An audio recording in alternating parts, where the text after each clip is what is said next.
morning and welcome to the Capital Gang. I am Oscar Semayam Soke, and as Moses would say, with a bevy of topics for discussion. And Moses is still in the studio. Derek Wanderer is in the studio, journalist who has work these days. Welcome to the Capital Gang. Thank you, Oscar. I finally have work. Yeah. I am employed. It feels good to wake up in the morning knowing that you have something to do. Yeah. For a full month, I would wake up and then I'm thinking, should I bathe and go back to sleep, or should I sleep then go back and bathe? So it was, Nation Media is open. Yeah, it's now open fully. So, and I should say here, you can follow us on the Capital Gang, Capital Radio socials, or view us on NBS TV.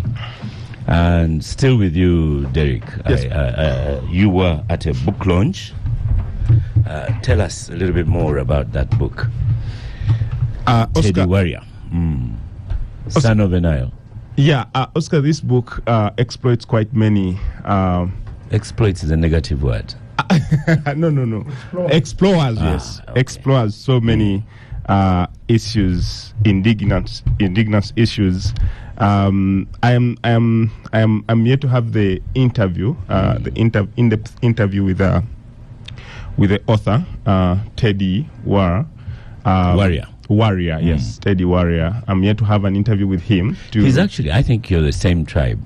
It's just one is one is Kenya, one is Uganda. Yes. I'm yet to have an interview with him, but the book launch took... identity changes. I beg your pardon? Becomes a Muluhya in Kenya. Identity, ethnicity and identity are a construct. Yes. Yeah. And it's ever evolving. Yeah. And it's a discussion for another day. Yeah.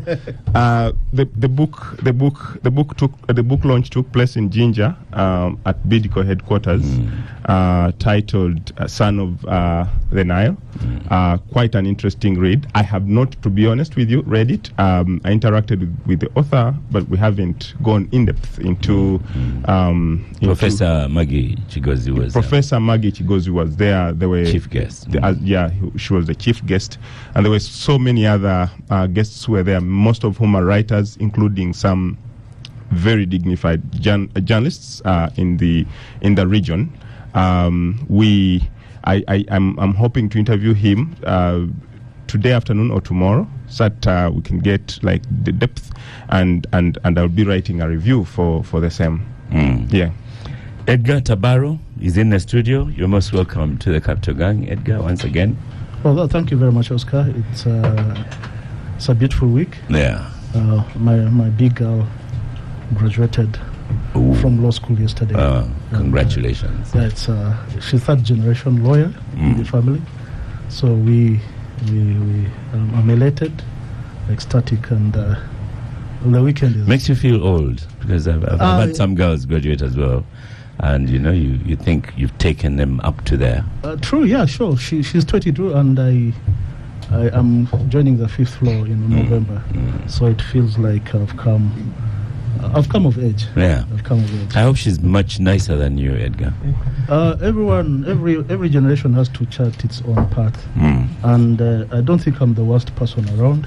I agree. I think if you came across people in my spaces, I come off as fair. I have to agree. And Oscar thinks that you are not a nice guy. At least no, he's a nice guy. And I must say that you took my advice, stopped fighting on social media. Sometimes you have to be a man to fight, because some fellows come off as very... But I've taken your advice.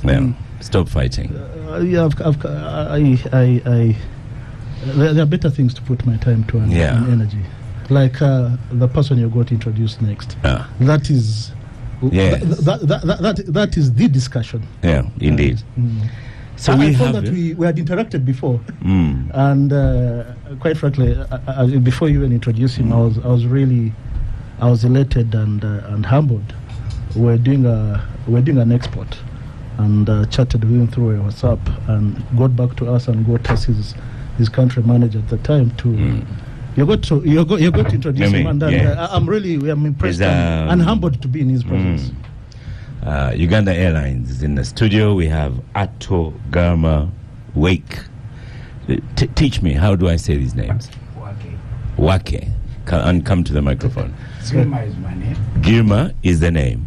So it's easier for you to say Girma. It's easier for me to say Wake is Girma. my father's name. There is no family name in Ethiopia. Each person has his own name. Yeah. So Mine is Girma is your name, and yes. Wake is my father's name. Okay. And then Ato is Mr. Ato is Mr. Right. So don't I call am me Mr. Ato. No. So I am Ato Oscar Semoyamsoke. Yeah, that's correct. I like that. I'm going to adopt that. Derek, have you heard? Yes. Ato Semoyamsoke. Yes. You like good things. So we've got you here in the studio on the Capital Gang. You've done, is it 1 year at Uganda Airlines? Is it already a year? 5 months. 5 months. It seems like a year with all these changes that have been introduced. Positive changes, eh? Yeah. So what can you tell us about Uganda Airlines today? Uganda Airline is a growing airline. Like every other airline or any other institution, it has its ups and downs. And unfortunately, for the last few years, it has more downs than up. We are hoping, with all the potential that the country provides to the airline, I believe the airline can grow and will grow. When I started 5 months in end of February, I came here to find that the airline has 6 airplanes. 1, 2, 3, 4, 5, 6. Do you hear me? Yes. Okay, 6 airplanes. And out of the 6, unfortunately, 3 were grounded because of lack of engine, maintained engine. That, in terms of number of aircraft, is 50% of the aircraft. But in terms of capacity, it is close to 85% of the capacity of the airline was grounded. So the airline was living on a 15% of its capacity. That's not a very good situation to be in. Not healthy at all. It's not healthy at all. But gradually we managed to recover at least one of the A330s to fly by robbing engine from the other A330. We are hoping the CRJ, the other one that is grounded, will soon come back to service. We have maintained the airplane, the engine in the States, and it's on its way back now. So when it is here, it will be mounted on the airplane and the airplane will start operating. The second A330, unfortunately, may not come back to service until January, February 2027. That is because both engines on the aircraft are inoperative. And because of that, we are now sending the engine for repair to Singapore. We are sending 3 engines for repair to Singapore. And when these engines come back, the second A330 will come online.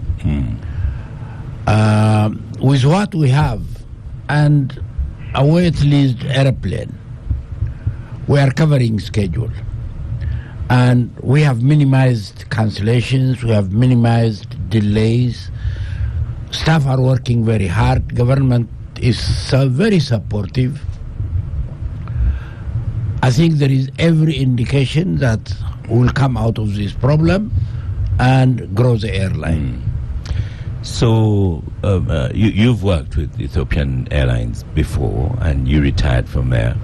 What inspired you to come to Uganda Airlines with 50% of airplanes down? So Ethiopian Airlines has, is it 100 planes And then just like that, you ended up in Uganda with 50% fleet down. And that 50% means 3 planes.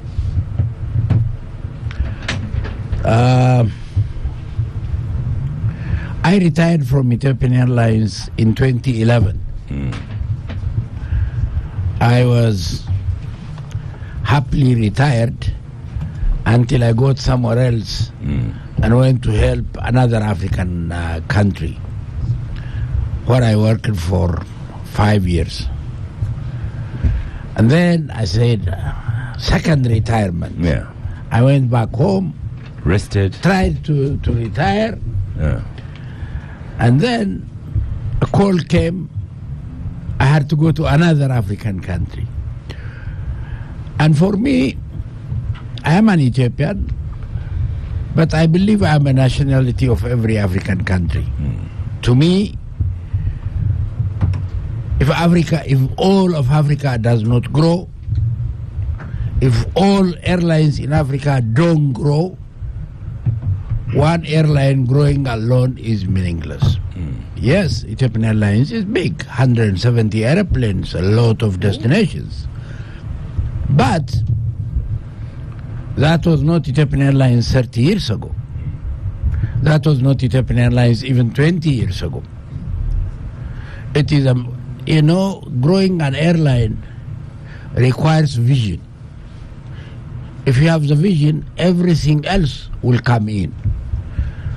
For me, I believe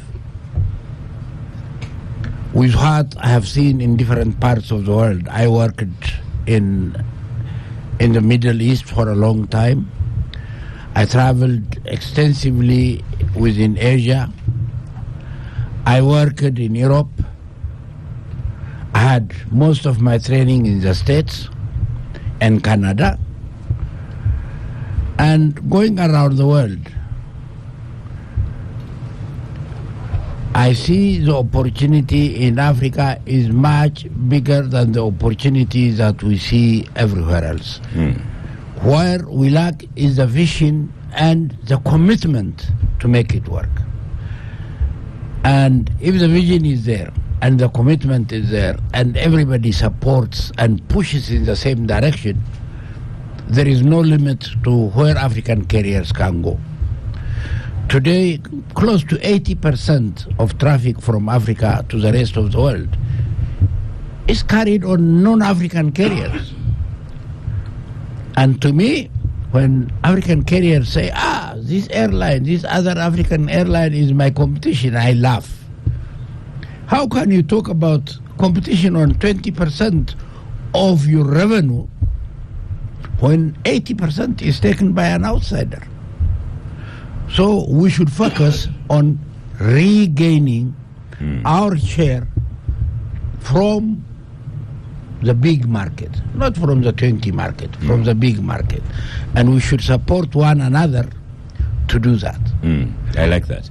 That is the way we should go. Yes. You talked about a wet lease. First explain what's a wet lease. And maybe that's what you're talking about, states helping each other. A wet lease means you go to another airline or an aircraft leasing company and you take the airplane with the pilot, with the cabin crew, and sometimes less cabin crew, and the insurance is covered by the owner of the aircraft, by the airline or the lessor. Maintenance is done by the lessor or the airline. And you just take the airplane, pay per hour, and cover your schedule with that airplane. The total operation, except the sales of seats and cargo on that airplane, is at the expense of the airline that is giving you the aircraft. Yeah. But it's per hour. You pay per hour. And it's not small money. It's big money. Yeah. You can negotiate. There is difference. But no matter what you do, it is still expensive. Because nobody will do maintenance at cost for you. Nobody will give you the insurance at cost. There is always add-on. Nobody will give you the crew at a salary that they pay. They still own. And then you have to pay a crew hotel also. So it is an expensive venture. But it is a venture that you will get to it when you have a temporary setback. When your operation is going to be disrupted, you try to support that operation and you get into this temporarily. It's not something that you take for a long time. Permanently. And is it worth it? It works for some time to save the operation. But the chances of making it profitable is slim. Whereas the other option is to dry lease, which means you take the airplane, you put your own crew on the flight, you do your own maintenance, you pay your own insurance, which will be less expensive for you, even though the aircraft is not yours. You only pay for the aircraft. That is a good alternative. But to do that, you need the pilots, you need the maintenance, and of course you can always buy insurance. So, I mean, why didn't we go for this cheaper option then? Yes, we will be going for this cheaper option, but there are a lot of things that will have to be there before you go for this cheaper option. One, the civil aviation of the country, the regulator of the airline, would have to certify that airplane. Today, the 737, which we are now wet leasing, or the A320 that we were wet leasing before, were not certified for operation in Uganda, in the Uganda airline system. You can wet lease with the technical support of others, but you cannot yet take over because civil aviation has to be ready and has to accept the airplane. That will take some time. We are starting that process now, and our civil aviation is looking at it. Yeah. So as we speak now, how many planes do you have? As we speak, in number, we have 6 airplanes owned by Uganda Airline and 1 airplane on wet lease from Ethiopian Airlines. But out of the 6 that we own, 2 are still grounded. Right. 1 A330 and 1 CRJ 900. Grounded in Uganda? Grounded in Uganda. That's an improvement. And where was it supposed to be grounded? Well, it was grounded somewhere else. I don't know how to take him there. It was grounded somewhere else. Yes. So, yeah, as I said, that's very good news. But now we've expanded the routes. Does that make sense? What we are trying to do, we are trying to expand within Africa to start with. That is because if you first start expanding in long routes, the loss will be too much. One, you operate a bigger airplane, which costs probably $20,000 per hour to fly. And you don't also have the volume that you require to fill that airplane. Whereas if you grow in the region, if you expand in the region, 1 hour, 2 hours, 3 hours flight, first of all, you go there with a lower capacity airplane, so the cost per hour is much less. And you collect traffic and bring the traffic into Entebbe and feed it into the long haul. So you have to create that mass in the region.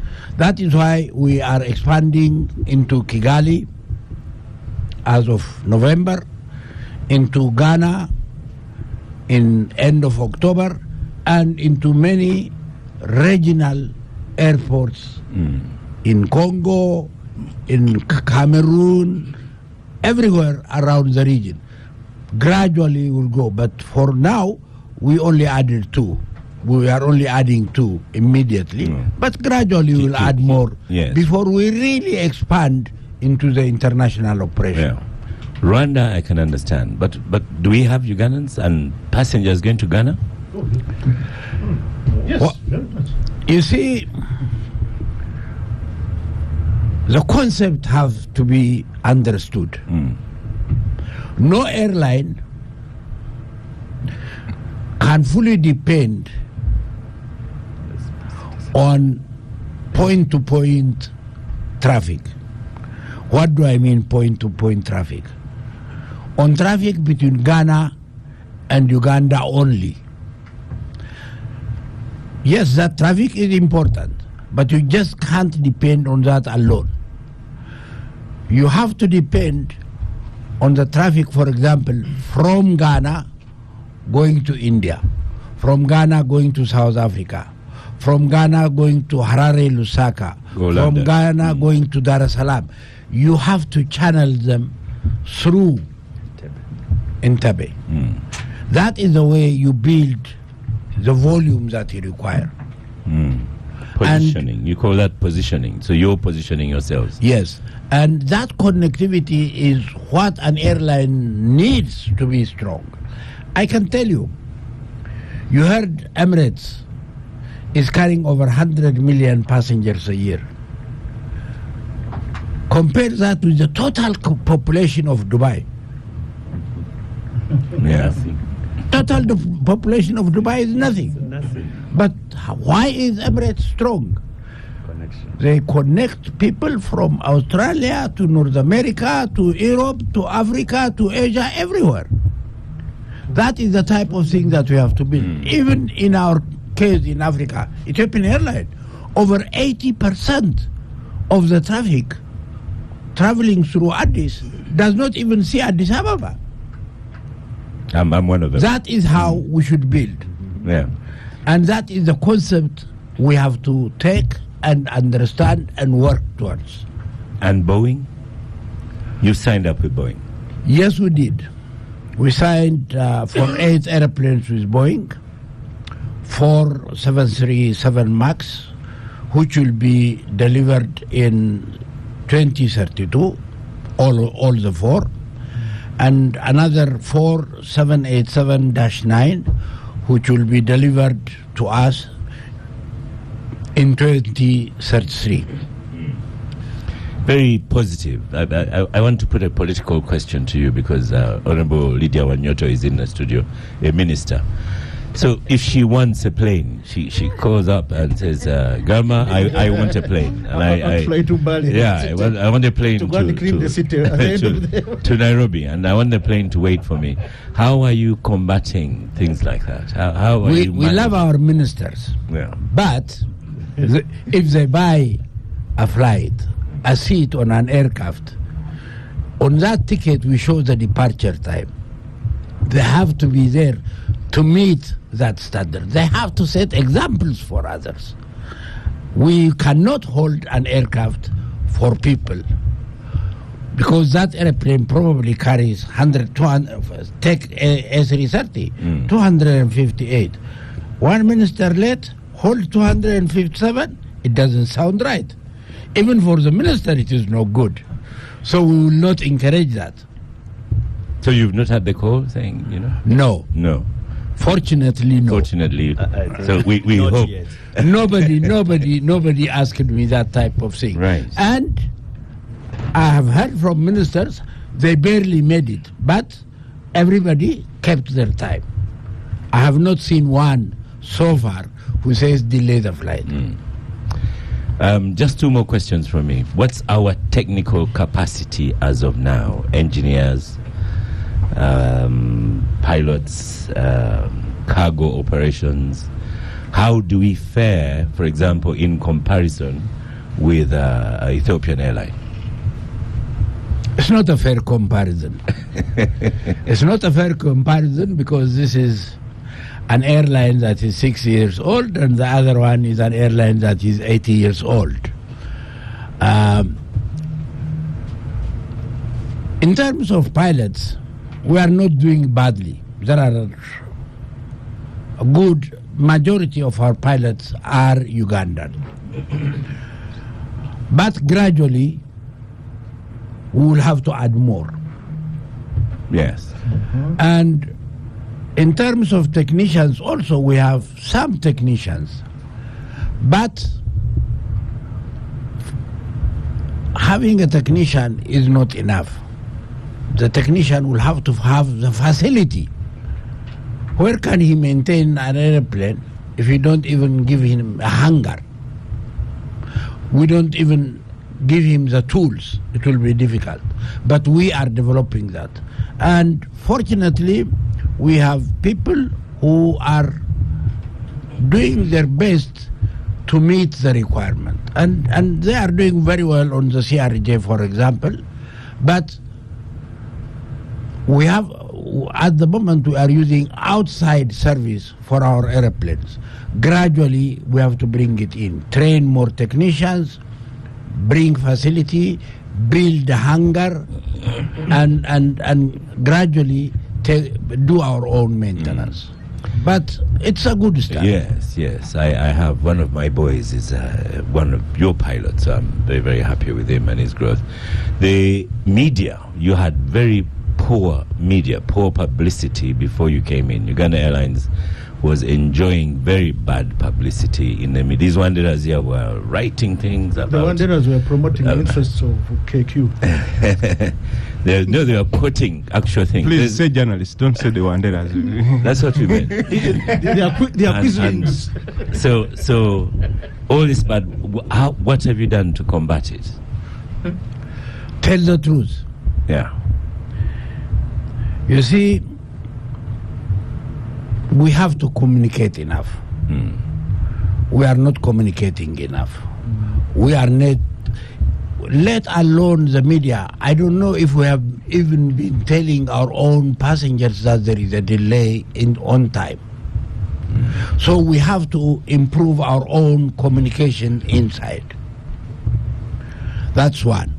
Secondly, whenever the media requires information, we have to give honest explanation. If we are at fault, we should be able to say we are at fault, we'll correct. If we are right, and we should explain our point of view. I think we'll have to do more communication. Very important. Secondly, there are also things that we ask from the media. When there is a flight delay, the delay could be for a number of reasons. It could be a mechanical on the aircraft, which you have to delay because you cannot risk the life of people. So that has to be understood. Or for things beyond the airline's control. For example, today, 3 or 4 of our flights will be delayed. We know it. We are told by civil aviation that they will be cleaning up the runway. So they closed the airport for approximately 2 hours or so. That causes a delay. It is beyond the airline. We will try to keep delays within our control to the possible minimum. And when we do, we will apologize, we'll communicate with people and tell exactly the reason for the delay. And the media, instead of just taking the word delay and putting it on a radio or a TV as if it is something that only happens in Uganda Airline, will not work. Uganda Airline is not an airline of the employees only. It is an airline of every Ugandan. So all of us have to be very responsible with what we are doing and try to understand we do. and explain properly. Let me put to you, though, that sometimes it's self-defeating. Sometimes it's infighting, you yourselves. How are you managing that? Well, you see, unfortunately, when I came, I don't know the reason. I don't know why. Who caused it, I don't know. But I see a completely divided management team. Completely divided. Going in different directions. Suspicious of one another. From the very day I said we are a team. We should work as a team. If there is anything we don't agree with, say it here. Let us discuss it and solve it. But please work as a team. I see still there are people there and people outside who would like to really spoil the name of the airline. This is short-sightedness as far as I am concerned. The airline belongs to the employees, to everybody. And if they have a fight to fight, they should fight it outside and leave the airline alone. That pulling one another down, I think that psychology, that psychic has to get out of the company, and we'll work towards that. Thank you. Edgar, you've been quiet, writing copious notes. Just after my welcoming Honorable Abdul Katonto, Honorable Lydia Wanyoto, most welcome to Gang. Thank you, Oscar. It was good coming in and listening to Gama. What is I was listening to Wake. Atto. What is Wake. Atto is Mr. Yeah, Atto, Mr. But his name is Garma. Garma. Yeah. I hope I pronounce it well. Yeah, don't worry about. If I were to try yours, maybe I would spoil it more. So it's okay. So Edgar, go on. I think, in all honesty, addressing the CEO as Mr. would be disrespect to him. I prefer calling you Muzei. I hope you know what it means in East Africa. Yes, I know. Muzei Wake, I'm humbled to be in your presence and listening to wisdom and valuable experience in the aviation industry.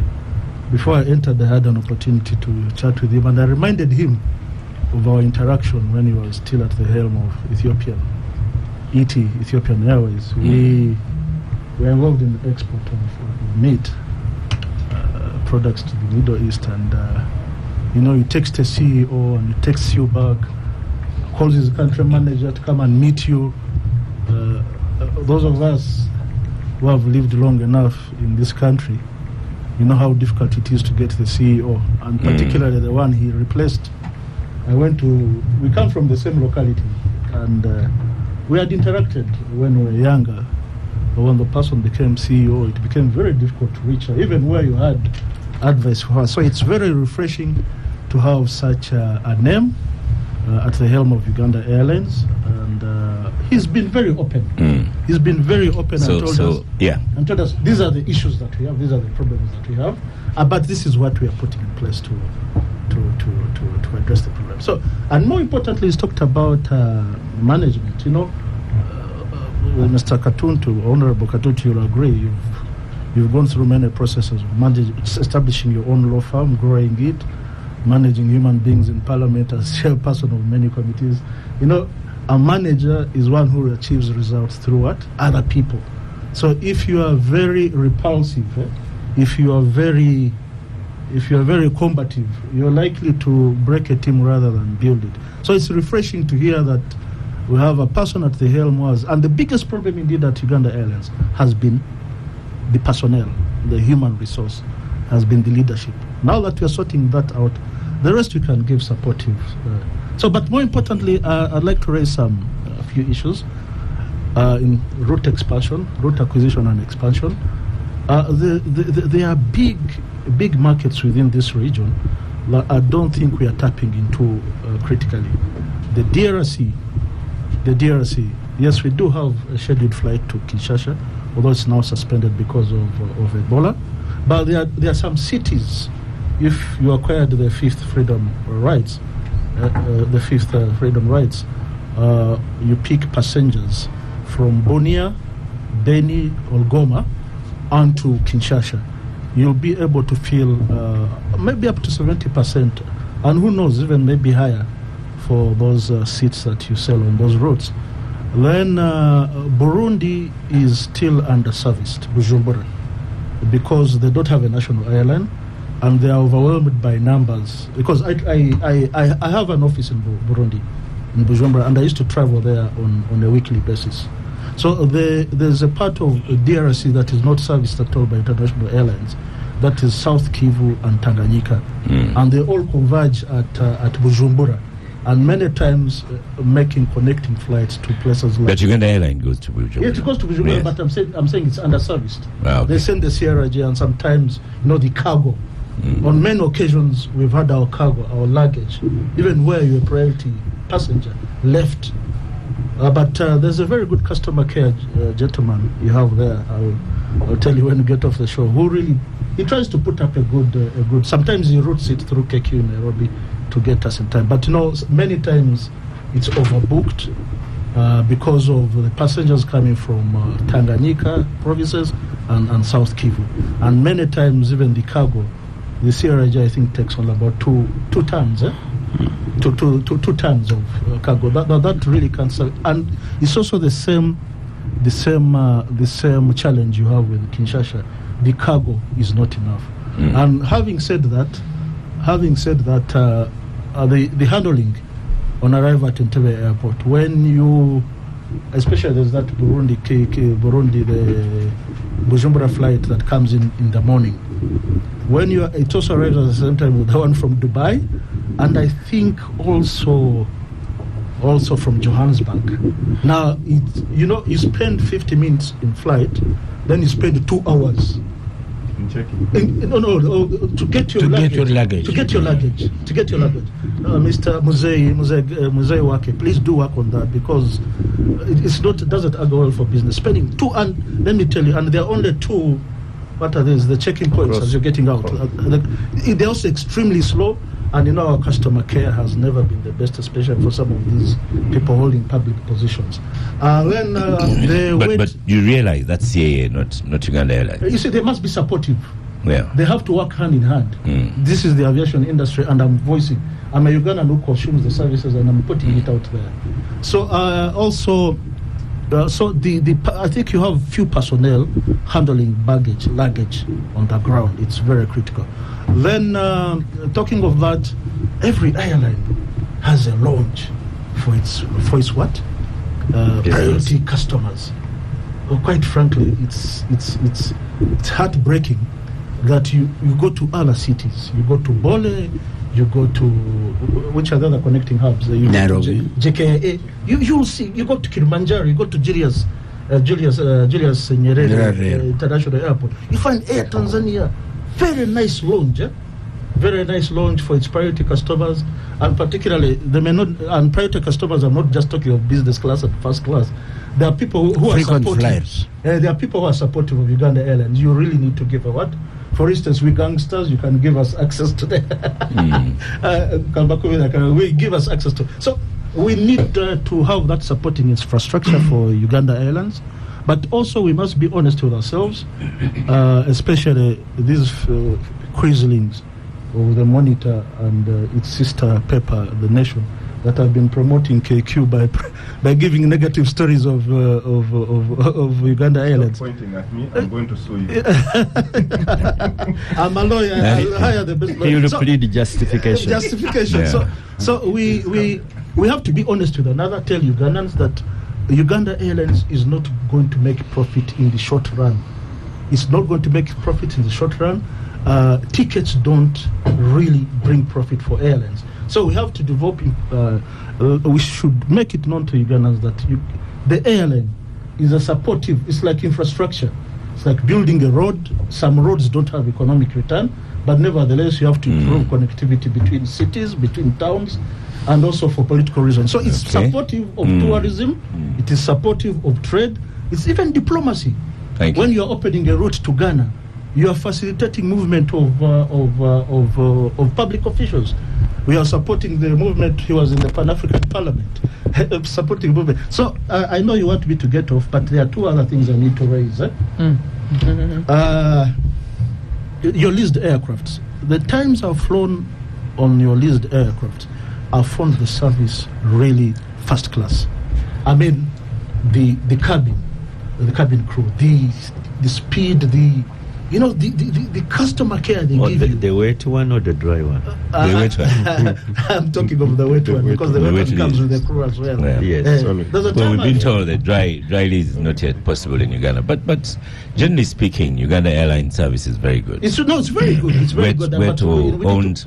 But the local staff have to be benchmarked against those ones on the wait list. Believe me, Ugandans, for some reason, especially ladies, they don't make eye contact. I think it is a cultural thing. Here, I think you are the teachers. When a lady, I think when you look at them, but those ones, believe me, the service there is first class. I want to go to Edgar. Yes. Yeah, they're very. So you want an eye contact? Yeah, eye contact. And the service. Customer service. And the service. Eye contact. So then, very lastly, Soroti Flying School. Muzei Wake, you've talked about your experience at Ethiopian Airways, how you were able to grow it to the fleet that you have. It was only because you developed local capacity. You had your hangar, you had your flying school. So, in your plan, Edgar, it's something that can even be presented to think about. More funding to Soroti Flying School. Derek Wande and on how microphone. More locals flying. Getting Edgar off a microphone is. I know. You'll come back. It's don't sound selfish. it's very, very an interesting topic to speak about. But I will start from the high. I think I've flown quite enough to make distinction, and I will give credit to Uganda Air in terms of landing in Uganda in that Bombardier is the best. Don't bring KQ, don't bring Ethiopian Airways, don't even bring Etihad. It's the best. I have not thought about that. You need to. I think like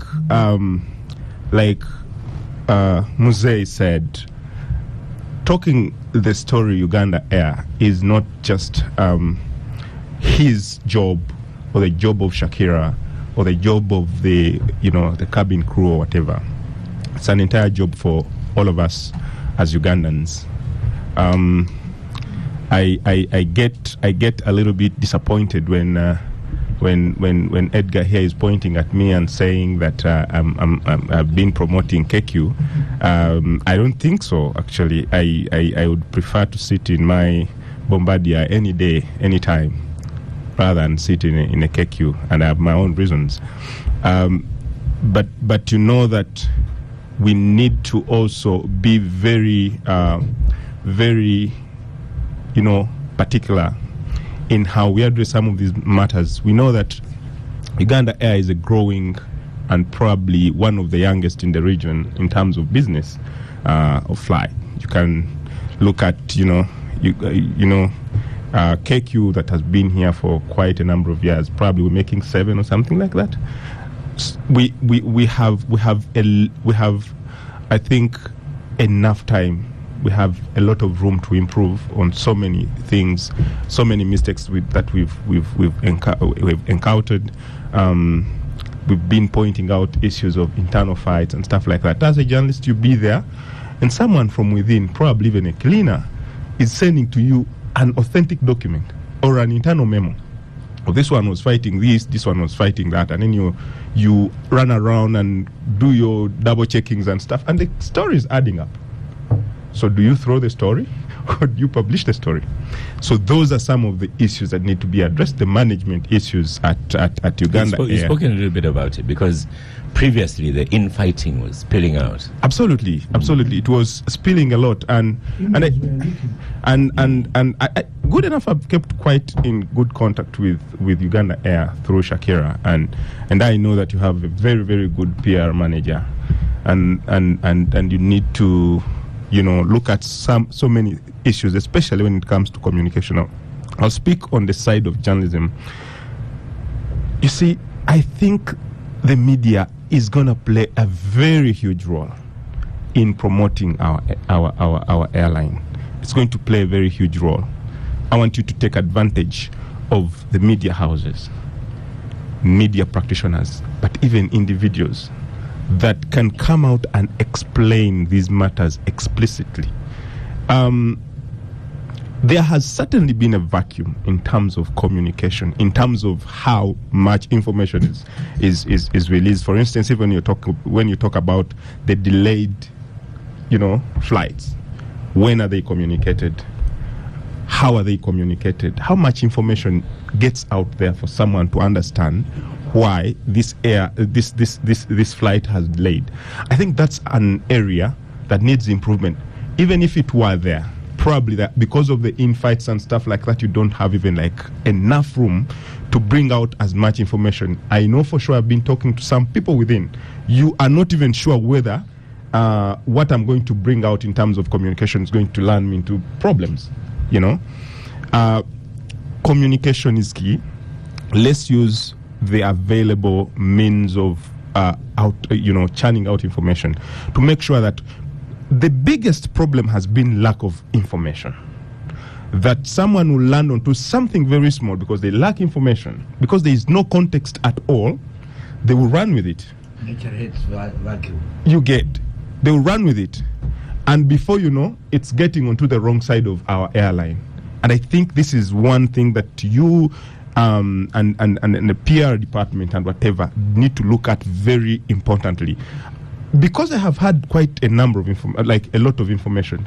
In the newsroom, there are sometimes when I have had to talk to my fellow writers or journalists that, okay, you're going to write about this thing, very good, you have the information, but if you actually got the context to this story, you might actually think otherwise in the way you're going to write it. Probably you're going to change the angling and whatever. So, you censor yourself. That's not censoring. That's being responsible. But I like that they are reaching out. That's being responsible, and I'm taught to do responsible journalism. I'm not taught to do anything. No, it's not about being negative or not. It's just being factual, and realistic. You get. So it's not being. Don't be diverted by Edgar. So so the issues that I want to point to, one question is. So what informs your decision to go for the Boeing other than any other, well knowing they have had also their own downfalls and stuff like that? Where are we changing from Bombardier? But I also know the context within within Bombardier, very hard to sell in terms of customer appreciation and stuff like that. Those are some of the issues that came up quite earlier. But also, I want you to think and talk about the issue of domestic flights. It's very, very disheartening that if you must travel to Arua, which is about 8 hours on road from here to Arua, and you have Arua to Kampala, you have a patient who has only 1.5 hours to die. You will have to, or to live. you will have to just surrender that life. If we had, those domestic flights that a matter of minutes and affordable. Affordable and. Is it Eagle Air flies to Arua? Yeah, the cost. They are, but the cost, work on the cost. Thank you, Derek. Improve on, increase on the number of vessels and stuff like that. And I think we shall be good to go. Well, Honorable Lydia Wanyoto, you've written notes as well. Yes. So now Minister, don't go to Uganda Airlines and make it wait and be a passenger like all of us. I want to thank Mr. Gama for coming to the Capital Gang. and for also saying that you like us so much as ministers. But I want to agree with you that discipline is very important. It has nothing to do with the status. And when you're running a very important institution like an airline, it's business. So the image of that airline, the business, has nothing to do with the status. You have to align yourself to the norms and business transactions. And it would make us proud, even as ministers or government, to align ourselves to the good culture of methods of work and discipline to an airline, and then promote it to make sure that we deliver and also run it as our commercial arm of government, but also tourism. One of the reasons why Uganda Airlines was revived recently, not a long time ago, despite the cost, because everybody was like, it was a very huge government undertaking, but we said, let's do it. One of the reasons was to promote tourism of our country, to promote our self-governance and sovereignty and pride. So it is up in the air, and very many people are very passionate about it, because we wanted Uganda to be in the air, to promote our nationality and sovereignty, national pride, but also tourism. And this links to government's current priorities. We are saying that to grow our country's economy to tenfold, the 500 billion in 2040, tourism is number. It's ATMs. It is number 2. There's agriculture, agro-processing, and then the next one is tourism. Now, tourism is a twin sister, a twin brother to the airline, the travel. So I want to agree with my colleagues that if there is a way in your policy and programs to also promote domestic flights, because it will also speak to Ugandans, building the nationalism and patriotism we're talking about, when they see our local flights under Uganda Airlines. And our country is also promoting domestic tourism. So we have Ugandans like Honorable Katuntu here, and I think also Edgar, but I know also Oscar. He's a very good holiday maker. He likes going for holidays. So if you could put some local flights, they would be happy to. These are the middle class. You see them here, but they're the middle class of our country. They would love to travel by air to the national parks, and to make sure that it is affordable but also exciting. The Uganda Wildlife Authority, UWA, and other stakeholders are promoting open park days. The first one, Oscar, let me give you this, because you're a good holiday tourist maker. Is on the 25th to 27th of September. Probably just in the next studio, month. I have flown Uganda Airlines the most. So Yes, probably in the studio. yes, but I'm talking about. Okay. We are not going Let's to. not go at that path. We shall. Abdul goes to But South the Africa, issue is but I that don't know if he goes to the Uganda national Airlines. parks, Oscar, they are promoting open day parks. You can now go to any park from the 25th, 27th of September. I think it's going to be an annual event. That's why, because they must deliver the tenfold growth as a core priority sector. So, as you deliver for us a very difficult task, including building the capacity, the local capacity, we want to see it homegrown, beginning home. Let's fly Kidepo, Karamoja. Let's fly Renzori. We have the Renzori Marathon coming up on the 21st. Would have loved to see flights landing in Kasese, so that we own this. And when we own this, it will even speak to the workforce, because when they realize this is our thing, it will not be artificial. So it will be homegrown, and the eyes will be on to ensure that our flights work. And it's also going to augment the local transport, the traffic jams. If you have tourists being locked up in the national cleaning days, they are locked up in the traffic jams. If there's a small flight, they will not be part of this problem. They will fly to the parks, fly to Elgon, Mount Elgon. I come from Mount Elgon, Bugisu sub-region. They fly to Elgon, and that would be very, very exciting. And in a way, we'll be also supporting our own local travel but improving the local infrastructure. My colleagues have talked about the training arm, Sorority Flying School. We've been planning and campaigning for it to be the best school in this African community, a center of excellency. But having a flyer like Uganda Airlines can also give us the justification to build our center of excellence for training. They've started assisting for also maintenance, because I think maintenance is one of the core issues. If you cannot maintain an airline, if you cannot train the local staff, then you have no business being in the air, because it starts from home. So I thought that I should make those contributions, but let you know that our number 2 country's priority for the economy is tourism, and tourism ties to the transport, which is also the airline. As we're going to stop for a break, and we'll have Girma still on the show for a little while. But there's a message here from Dennis Orache. Fits in very well with our second topic. Abdul, do you want to read that message over there? You want me to? Yeah. Oh, about the eyes. No. You go ahead. Okay. This is the Mwalimu at work. Oscar. Be louder for the microphone. Oh, yeah. Okay. Oscar, there is this waitress on Uganda Airlines that refused to serve me beer, that the journey is too short. This annoyed me, and I have changed it to KQ.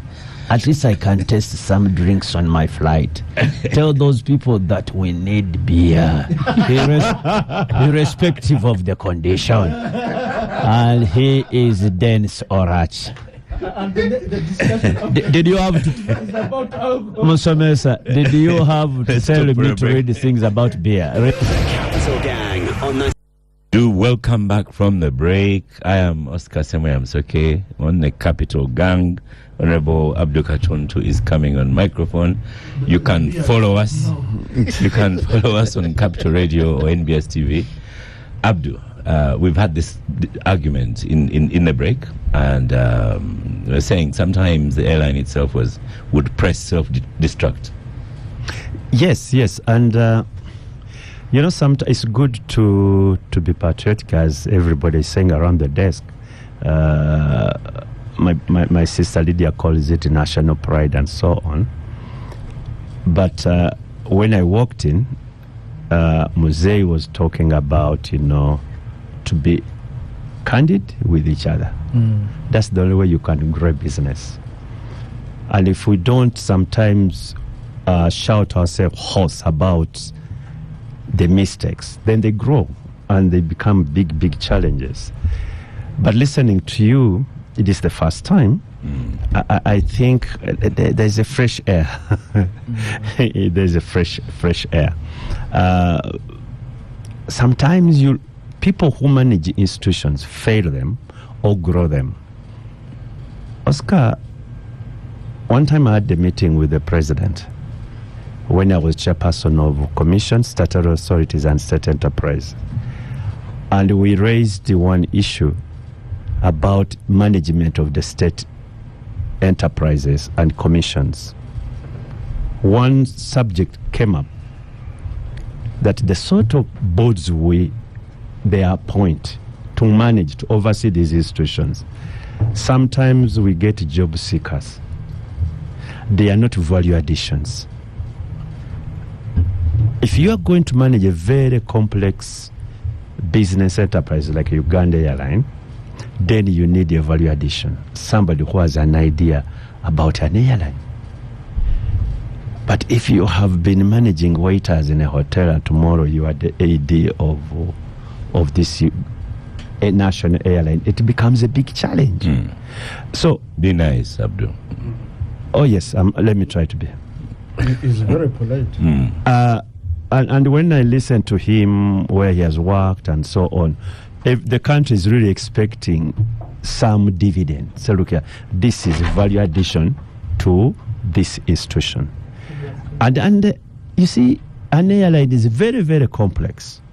For example, because of its capital investments, private sector runs in all businesses, but there are very few people in aviation. Why? Because it's a very complex industry. Even when you look at the big three on the continent, other than Ethiopia, the rest have struggled to keep afloat. Whether you're talking about KQ, I'm sure you've been following the challenges South they've been Africa, having. sure. South Africa has collapsed, I don't know how many times, and every time they are putting in public money. Why? Because the industry itself, when you read about it, aviation industry, the profits is rather thin, very small, very, very rather thin profit. So if you're expecting Uganda Airlines to make tons and tons of money, billions and so on, you have really to wait. We just continue putting in money until maybe it really takes off. I have seen they are looking far ahead. They are, in the next 7 years or so, they have been buying aircrafts. Because aircrafts are not bought at the shelf. You place an order. I was in Seattle at the Boeing place. They manufacture an aircraft with already its logo behind. It's Uganda Airlines, and they start with the tail to go on that assembly line. So by the time they start putting those things, it has been bought, and money some of it has been paid. So that's why they're telling you that they are expecting aircrafts in 2030, 32 or something like that. Because the orders are coming from all over the world. And now they can say, okay, you 2 years, 4 years, 5 years, and so on. But we have already paid. I think how much have we so far paid? Almost... The pre-delivery. Yes, we've already paid. Over 200 or more than around $300 million already paid. But this is money which you don't expect to get profits within the next 3, 4, 5 years. So as we ask for accountability, we may not, let us not ask accountability of money. We ask accountability of the service itself. How is this airline growing? I'm happy. People who complained about the staff, they are not all that very bad. I travel a lot, and Uganda Airline has always been my first choice airline if I'm going to a destination where it flies. And government has taken a firm decision that if any government official is flying, the agent should be able to provide the Uganda Airline ticket, except to a destination where they are not. That's when you start now looking around. That firm decision. That alone, I think it gives you, because these government ministers, these government MPs, these ones, they travel a lot. It's not a very bad business if you are really transporting government officials. Then you have business people. Business people, what they want is, one, are they going to depart on time, arrive on time, and a little bit of service. That's all. And sometimes for the business community, luggage, the luggage allowance, the kilograms. The kilograms. And that they know. You know, those business people, no, but you're not, some of the, if you want other luggage, it comes as, for example, as cargo, if you're a business community. But they needed the allowable luggage, the 23 pieces. So I think I can assure you that Uganda has that goodwill. And we seem to have found a good manager in you with all your experience. So what we expect is you to transmit that experience to your local staff, such that within 3, 4, 5 years, we are some sort of an Ethiopian airline. Grooming local talent. Yeah, because you see, Ethiopian Airline is not a pride of Ethiopia. It is a pride of Africa. Much as pride of Africa is on another airline. But if you really want to talk about pride of Africa in aviation, it is Ethiopian. And if we can have that as a target, you know, the money the airline will make later. What we want is our national carrier, flag carrier, all over the place. And you know, as I end, I was chairperson of the Commonwealth Speakers Conference, and we agreed.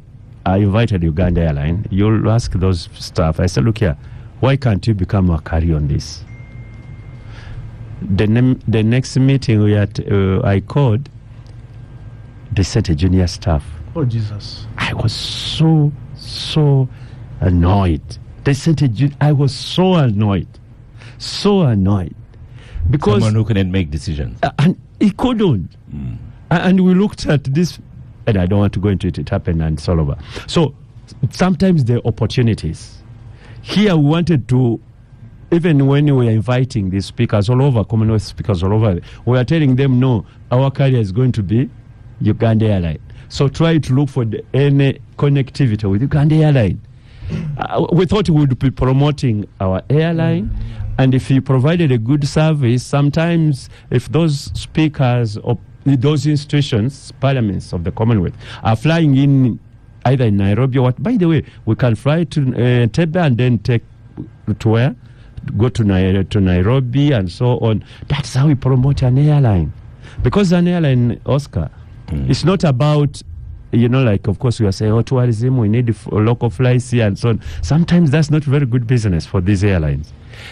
All of us go through Addis. Why? We are connecting to other places. The entire world. We go through Dubai, but we don't go beyond the airport. But you're going to Switzerland, you fly with Emirates to Dubai, and off from Dubai to Switzerland. That is how you grow an airline, and that's how it makes money. And I'm sure with him, he knows this thing more than anybody else. So let's see if you'll make us proud. Yeah. They admitted an idea for Uganda Airlines to code share or some partnership with the Emirates. I don't know where that discussion disappeared to. Okay. Ato, Germa, Wake, back on the microphone. What do you take from this discussion? How do you respond? I heard a lot of encouraging comments, and I have also received very good questions as I should explore.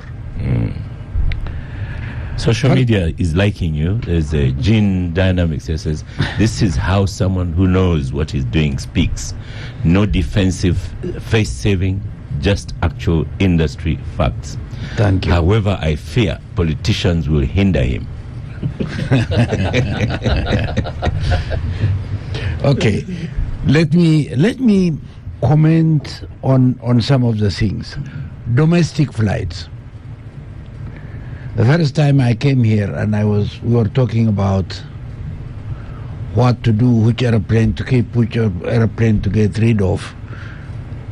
Everybody was annoyed with CRJ, maintenance, delays, mechanical.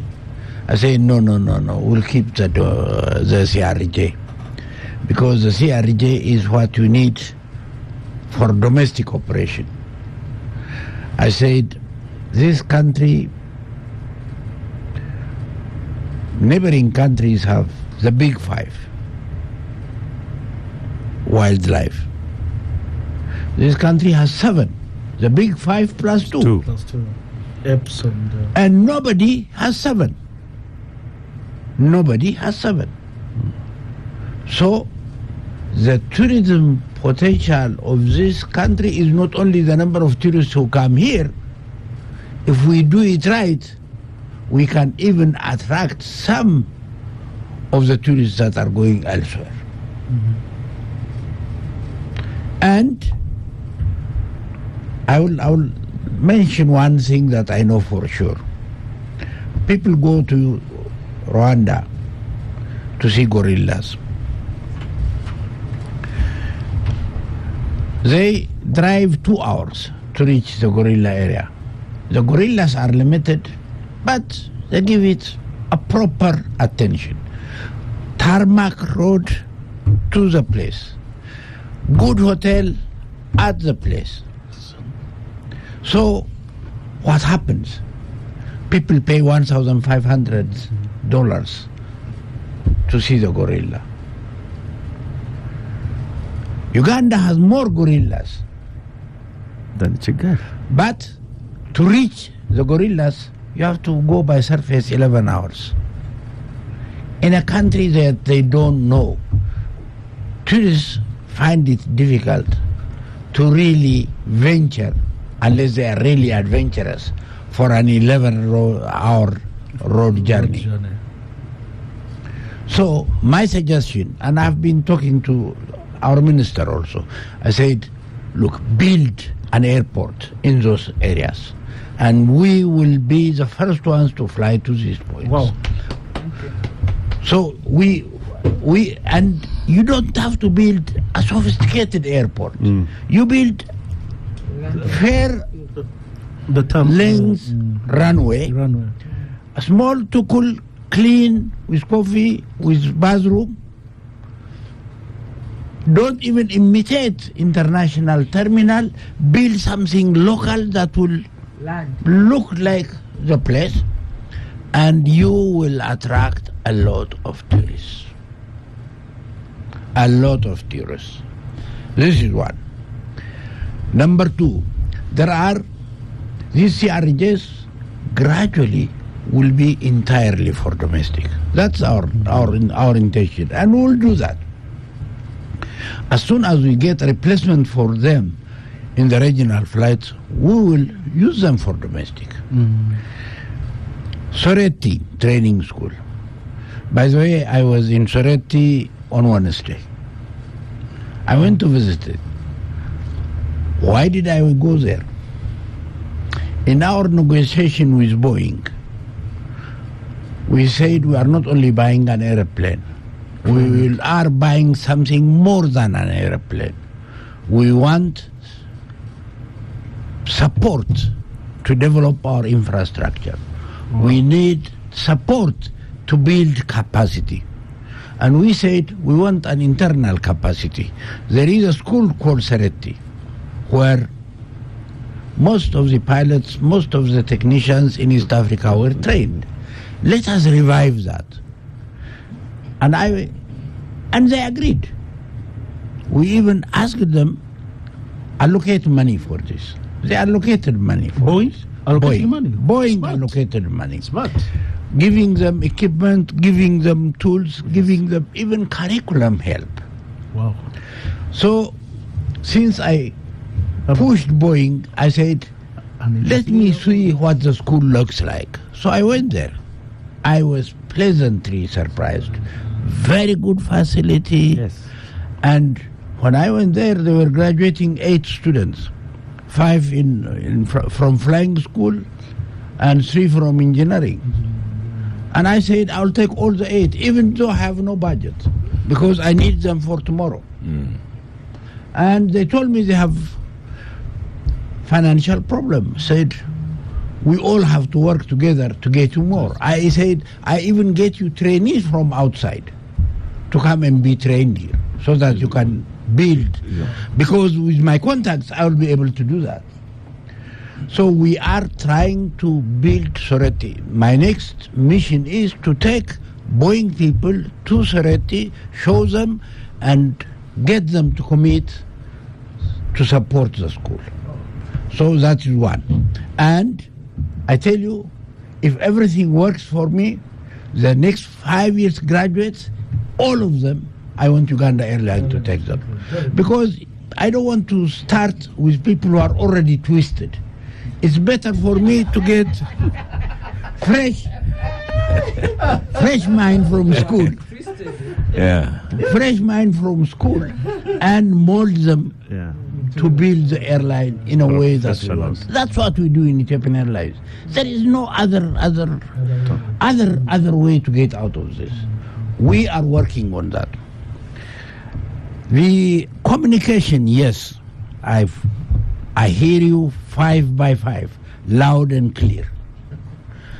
We will communicate better, and we will make it part of our job to communicate to the media and really keep people informed. The other is tourism. Even though I touched on it a few minutes ago, I believe when we expand our route, there are things that we take into consideration.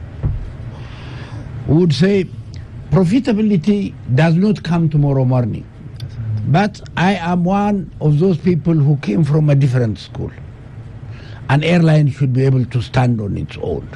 It cannot continue to beg money from government. Yes, for development, until you become strong, you need the money. But there must be an end to that. Because otherwise, you build this mentality that the government would pay for everything. Don't worry. Whether you work or not, it doesn't make any difference.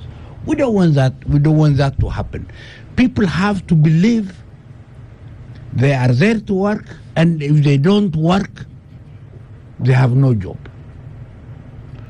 That dependence mentality has to be cleared out of everybody. And I told the government by 2030, we should be able to break even. Help us reach there, get us airplanes, support us in infrastructure. We are given land now to build our headquarters. Will do it at the end. Ministry of Works gave us a place, beautiful place, for 10 years. I am not worried about headquarters. We need to build maintenance capability. We need a hangar where we can maintain our airplanes. We don't have it. We need a catering facility. Our passengers eat what others give us. And these people, fortunately, they are reasonable. But they can just increase overnight the price, and we have no control. We are not in control at all. Handling. We carry cargo from here. On every London flight, we carry 20 tons, 22 tons, 23 tons every day. But it comes through another company. Civil aviation controls the price, but it is out of pocket for us. So we need to build this. No airline makes money on flying passenger alone. It is a misconception. I hope you learned you got to know our mistakes about cargo handling, because we made. You remember NHAS?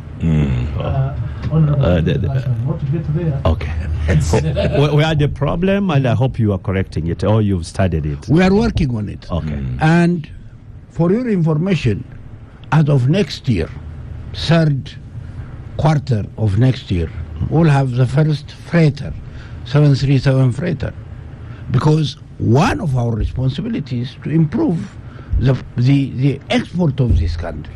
Yeah. You know, an airline is not the money that it's the important thing of an airline is not the money that it brings on its own. It's not the profitability that it brings. Yeah. It's being an engine for development for a nation. If we improve tourism in this country, and every criteria of expansion depends, why are we going there? Are we getting tourists from there? For example, the biggest tourists to Uganda is from UK. We are flying to UK. Next to see, when we look at the figures, Germany is next. France is number 3. So what we are trying to do is see how to really catch these markets to bring them in. Those are the things that we do. We would like to develop tourism, and that is our savior as an airline, and that is important to build the nation's economy. That is the responsibility of a national carrier. The other is, when you're coming again to Capital Gang? That's what I was thinking. When in about five months' time. It should be regular, because you're not talking to us, you're talking to the country. No, I believe in this because even in Ethiopian Airlines, that's what we are doing. And we get into a fight sometimes, and we say, look, as a national carrier, this is our responsibility, and you are not doing enough to encourage this, for example, to tourism. And then they help. We will work with the wildlife, we'll work with the Ministry of Tourism, we will build it together. We'll build it together, and we'll make it a point that we really contribute to the growth of tourism, to the growth of export and import from this country. And Bujumbura underserved. I hear what you say. I hear loud and clear. I watch every night the full day's flight. I check how many passengers it carried, how much cargo it carried, where were these passengers. For example, the day before yesterday, I was looking. There were 67 passengers out of Bujumbura coming to Entebbe. Out of that, close to 20 were going to Nairobi. There is Keki going from Bujumbura. They are coming through here. There is reason for this. I was looking at Lagos. We're carrying very poor load from Lagos. Lagos is where everybody makes money. But because our connectivity was not good, we're not getting enough. Now we improve the connectivity. We get passengers going to Lusaka, Harare, Johannesburg, Bombay. Connectivity, convenient connectivity. That is the way we build connectivity. That is the way we build Entebbe as a hub. Yeah. And when Entebbe is built as a hub, and we are lucky, Civil Aviation is working very closely with us. I don't know if you know this. They have now built a new terminal, an extension, which will be open soon. We talk to Civil Aviation, we say, give us special area. We are a national carrier. We should have a proper place in the terminal. They are willing. They are willing. Lounge. We did not have lounge. You mentioned lounge. Now they are giving us lounge, but the space they give us is very small. The moment you build the kitchen, there is no place to sit. So we went back to them and say, look, we need more. Give us more. They are trying to give us more space. We will be building. These are the infrastructures that we require when an airline takes off. But we are building at the end. But it's better to build it now than never. So Ato Girma Wake, we could listen to you all day. Thank you so much for your comments on the Capital Gang. Will they give us beer? We have very good Ugandan beer on board.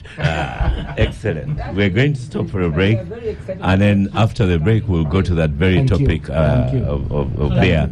That is to dispatch him. And to release Ato Girma Wake. We're going to talk politics. So since you're a technocrat, he wants to release you. But we're inviting you for the next discussion. I'm a commercial person. I'm the last person to understand politics. Thank you so much. Let's stop for a break. We'll come back from the break. Great discussion going on. Great socials being posted. Derek Wandida, beer. So we need beer when at midnight. When you're flying. When should you be served beer? At 9 a.m. I mean, we are flying. No. But we're into our second topic. Okay. I don't know who decreed it that beer should be served at 3 p.m. I hope they meant 3 p.m. Uganda time, because people like Abdu 3 p.m. Are we in the wrong place? Is it because we are drinking a lot? We need such regulation. We used to have such regulation, I think, in Idi Amin time. So last week, the Minister of Local Government, Balam Barugahara, released a plethora of directives, including one that directs that Ugandans, or proposes, well, it was a directive, that Ugandans ought to start drinking at 3 p.m. And so it means that all alcohol stores and bars should open at 3 p.m. And this has started a lot of debate in the general public. I've extensively written about this and done all the 360 verification from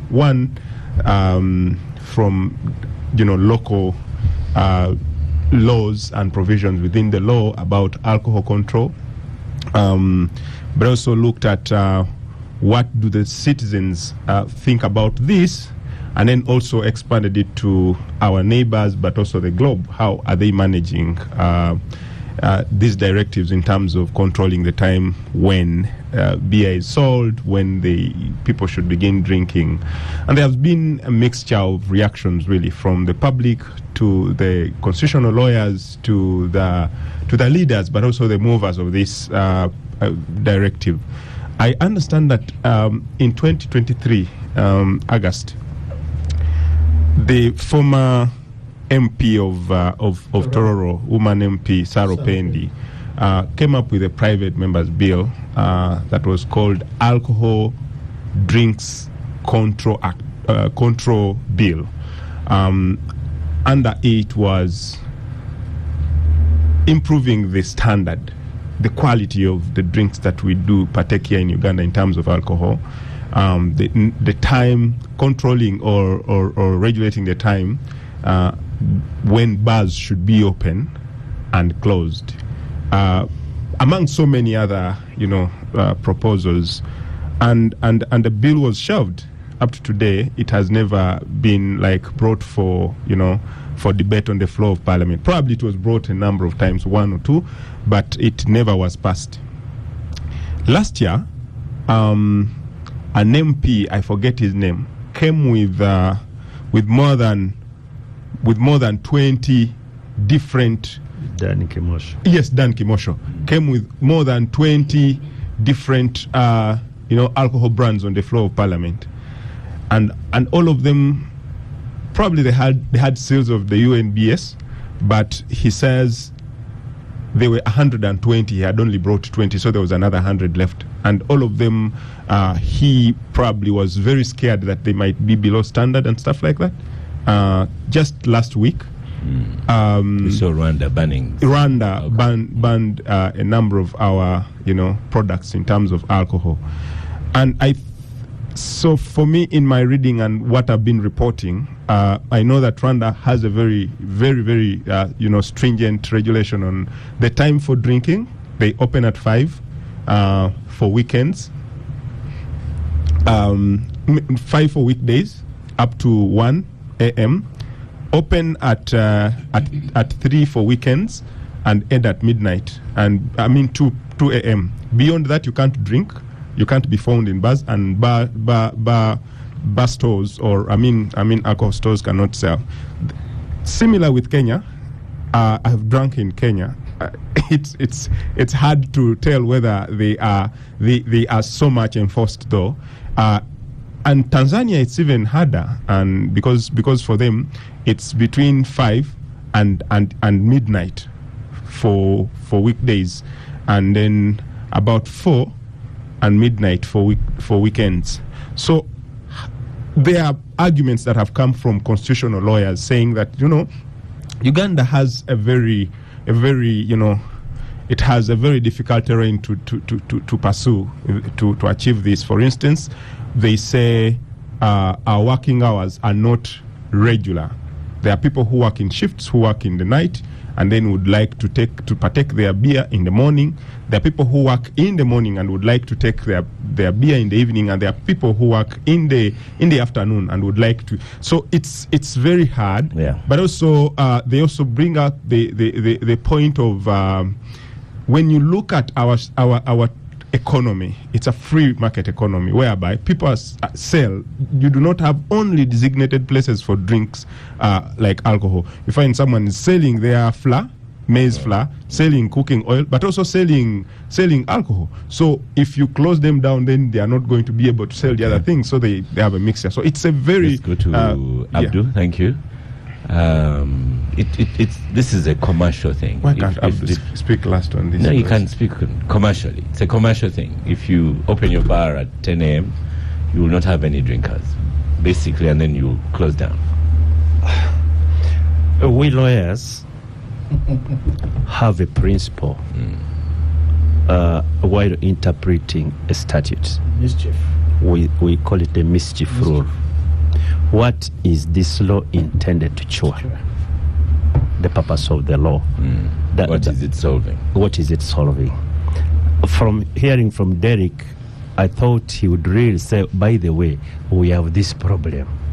There is this challenge. And how do we address it? Instead, people have run to other things. Extreme things. And You see, our hero in all this, Oscar, I'm going to give you 2 examples. One was a gentleman called Mutabaz. He was chairman LC5 Ruengo. Because what he did, he moved around in the morning, 10, and found all his, I call them constituencies, his voters, the people, and they're in the bars in the morning at 10.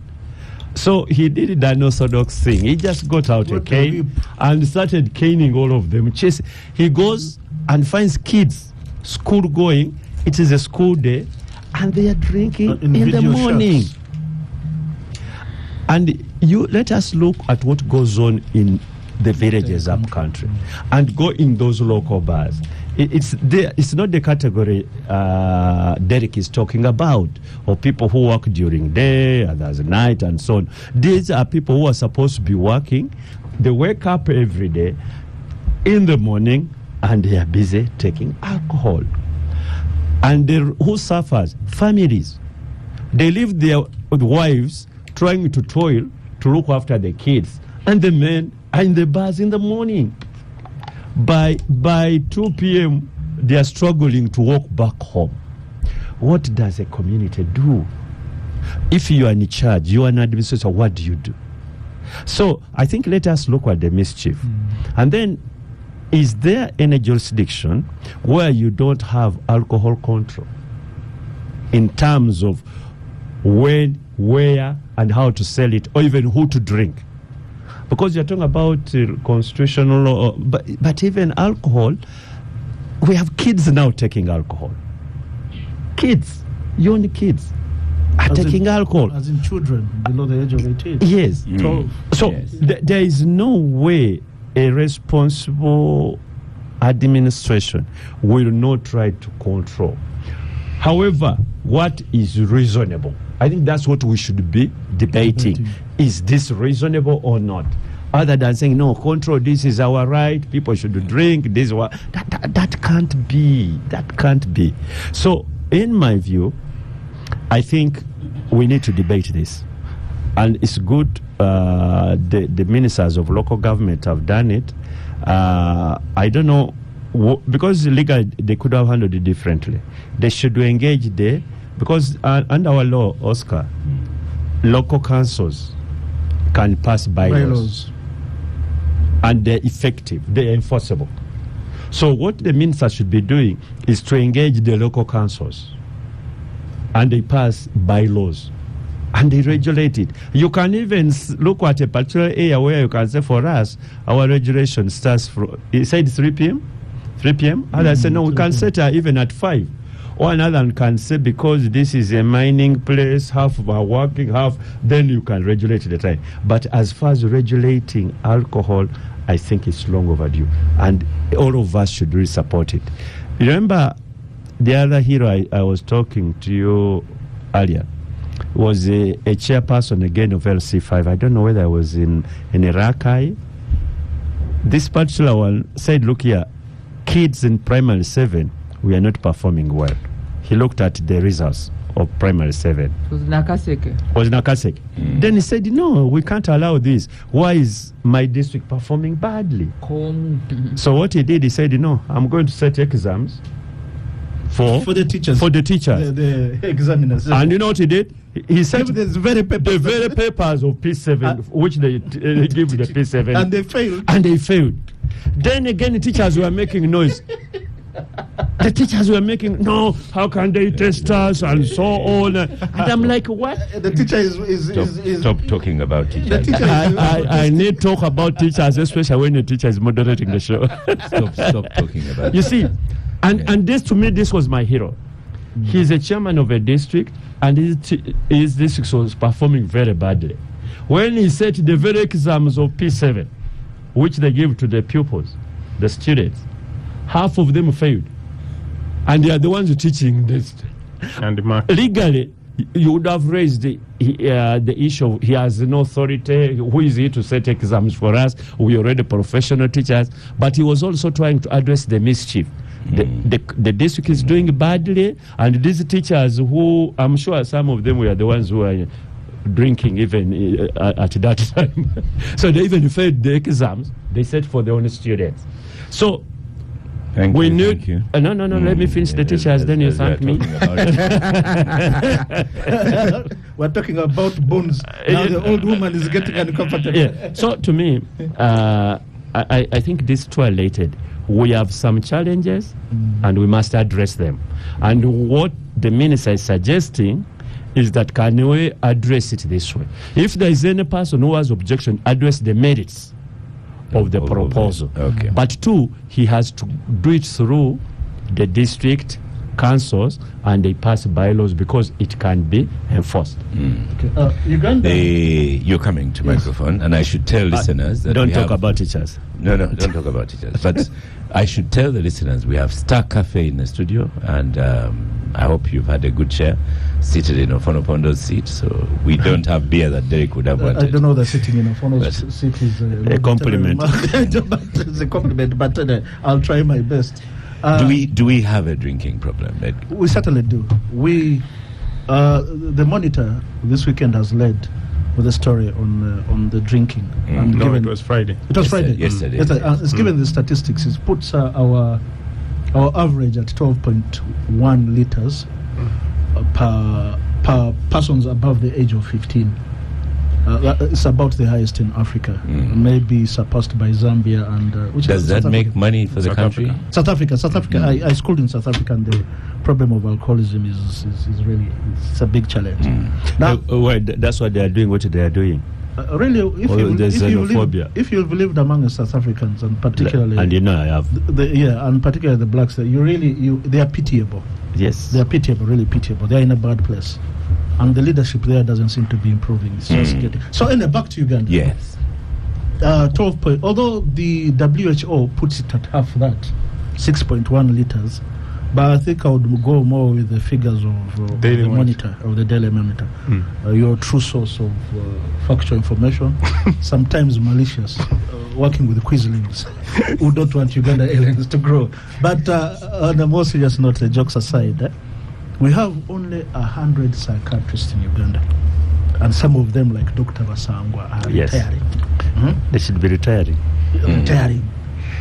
How are you linking that to 33% drinking problem? 33% of our population.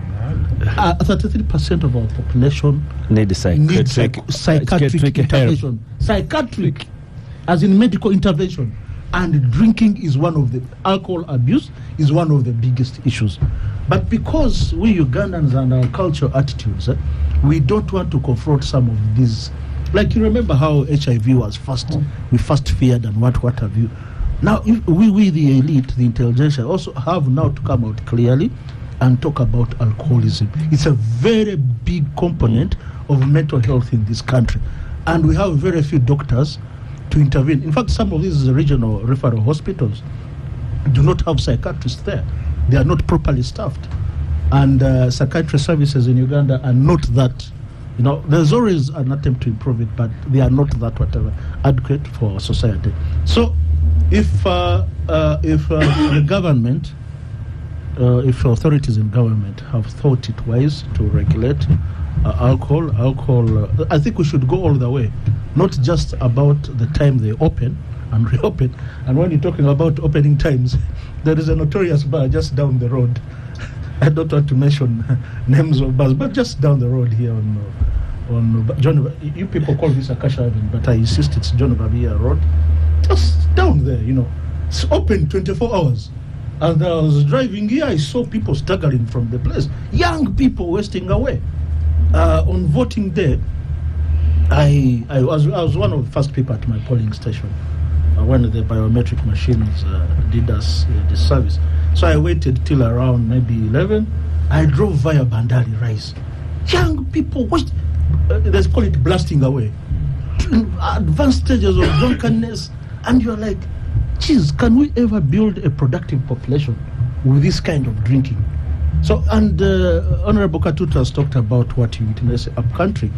You know, you have men, able-bodied men of working age. You know, the working age is 18 to 64. Just wasting away playing matatu, omweso, ludo in bars as early as 11 a.m.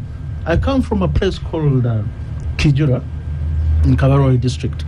Many of our people, the so-called indigenous Ugandan, Batoro, then the Bafurichi like myself, Bafumbera, Bachiga, and the level of drunkenness is affecting productivity, and it's one of the reasons why the tea sector has failed to take off because of productivity. The green leaf is affected by the drunkenness of what? The psychological, psychiatric problems of the people there. Now, with the result that we now tend to... Is this factual? It is factual.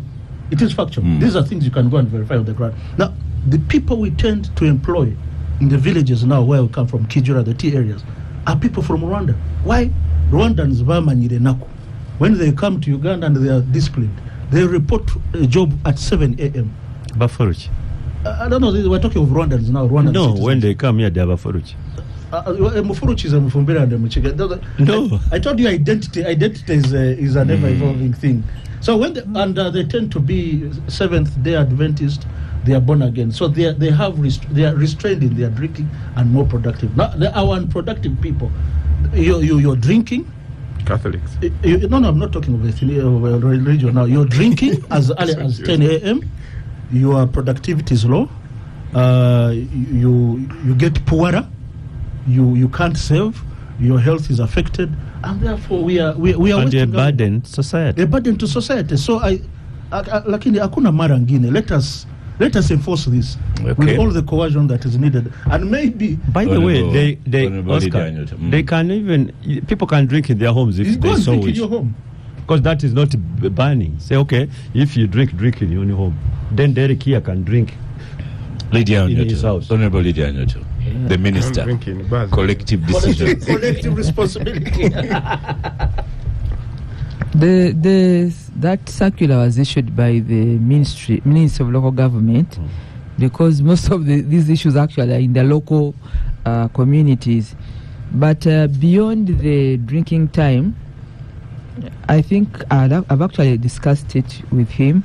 The most important thing is now to also look at the unlicensed alcohol.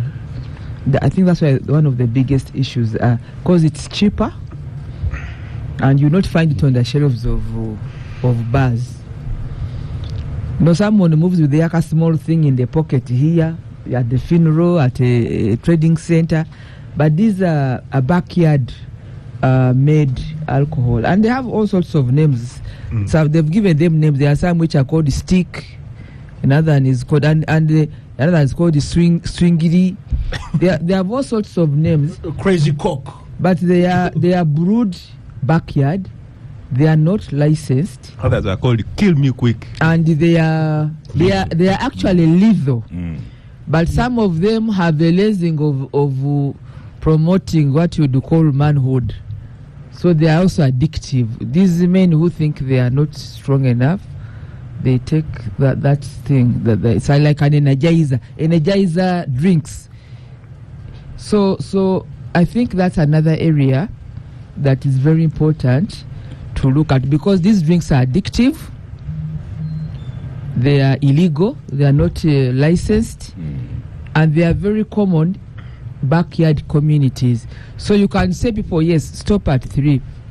You find the bars are closed at 3, but actually the drinking is on, because people are buying them from unlicensed areas, and very cheap. I mean, for a total, a small bottle you can get like 500, 1,000, but they are very strong. And those are the ones that are affecting young people or a would-be productive population, because they're addictive. If you've not taken it, you don't feel okay. If you take it, then you're a happy guy around the village or the trading center. So it's like a drug. So it is a mix of many things. Addiction can be like a drug, but addiction can be actually, it has compromised your body, or even your psyche. In Chigo, Lydia, we are fighting noise. So the bars that are open late, they are very, very noisy, and you just can't sleep. So this is, I think I can say that this is work in progress. There is a lot more to be done, even to save people's health. Because what are you drinking? It can be detrimental to your health, or it's not even brewed in the proper human proportion. So it could be you'd be drinking yourself to death, leave alone killing your productivity, or you become a nuisance, but can actually affect your health or your body organs.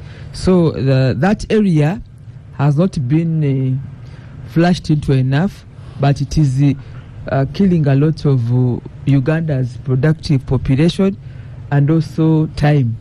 And some of them then become the problem, because if you cannot afford the 1,000 drink, they'll go and become pickpockets. I see how you're navigating, because people in Bali are listening. Some of them are voters. And in the last election, some politicians were buying those very things. Yeah, they were actually giving out waraji to voters to vote for them. Waraji is processed. I'm talking about backyard liquor that is actually that hasn't gone through processed UNBS standards. No, not Uganda waraji. It can affect your body organs. There's a nguli that is not. Yes. I remember there was an act in the Nguli Act, which we repealed. So, Oscar, my point is that beyond the finally 3 p.m. Pronouncement, there's more work to be done in terms of actually rescuing and protecting our people from alcoholism, from being alcoholic beyond the required normal drinking or socialization. Okay, thank you very much. To close out today's Capital Gang, we shall have Mzee, as Edgar named him, but Ato Girma Wake. Any comments on the drinking ban? Will you, are you going to run on, Uganda Airlines goes to London, I think, at 7 a.m.? And I don't know, will you run it on Uganda time? Say the minister said don't drink it before 3 p.m. So in the air. No, it's bars not opening before 3 p.m. Ah, okay. Yeah, it's bars. Bars. Yes, they are not. So you're giving a shout out. and it doesn't have the other aircraft, which has a bar upstairs. These last few minutes, close them out. On the A330, we have the bill that he likes. Yeah. But we are in international time zone, so we will not be part of that restriction and will not affect anybody. I'm sure it's good news to the listeners. I believe we did institute this in the 80s when the military government took over from Haile Selassie in Ethiopia. Where nobody was allowed to go to a bar, or no bar was allowed to open, and even at a restaurant they were not allowed to serve alcohol until 6 in the evening. But it didn't change anything. I went to school with it didn't change anything. Yes. Haile Mariam. Yes. My children attended Makerere. I know them. So what do you mean it didn't solve anything?